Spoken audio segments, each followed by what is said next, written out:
এবার অপরাজিতা বিল নিয়ে খোঁচা কেন্দ্রীয় মন্ত্রী শিবরাজ চৌহানের।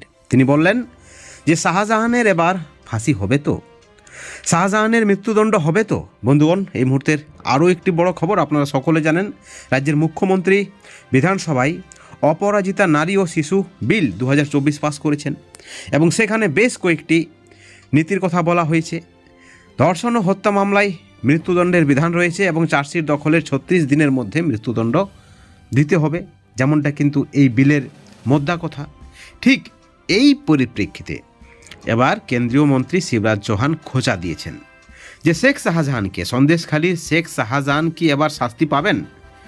আপনারা জানেন যে শেখ শাহজাহানের বিরুদ্ধে একাধিক অভিযোগ ছিল, মহিলাদের নির্যাতন থেকে শুরু করে পার্টি অফিসে নিয়ে গিয়ে ধর্ষণ থেকে শুরু করে জমি লুট থেকে শুরু করে একাধিক অভিযোগ তার বিরুদ্ধে, যদিও তিনি গ্রেপ্তার হয়েছিলেন আপনারা জানেন।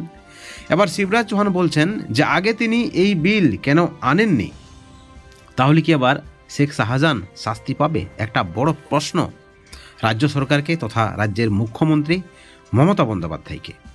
মমতা বন্দ্যোপাধ্যায় একই সঙ্গে অ্যাসিড হামলা থেকে শুরু করে প্রতিটি জেলায় অপরাজিতা টাস্ক ফোর্স হবে, এই বিষয়ে তিনি বিলে উল্লেখ করেছেন। নির্যাতিতার পরিচয় ফাঁস করলেও তার বিরুদ্ধে কঠোর শাস্তি হবে। এই বিলটি আদৌ অনুমোদন পাবে কিনা সেই বিষয়ে বিতর্ক রয়েছে, কিন্তু এই পরিপ্রেক্ষিতেই এবার খোঁচা মারলেন কেন্দ্রীয় মন্ত্রী।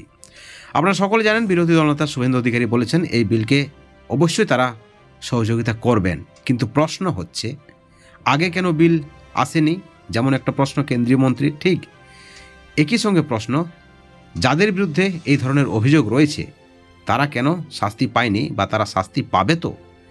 মোদ্দা কথা, শেখ শাহজাহান শাস্তি পাবে তো, প্রশ্ন তুলেছেন কেন্দ্রীয় মন্ত্রী। এই বিষয়ে আপনাদের মতামত কি? অবশ্যই আপনারা চ্যানেলের কমেন্ট সেকশনে কমেন্ট করে জানাবেন। ভালো থাকবেন, সুস্থ থাকবেন। Thank you.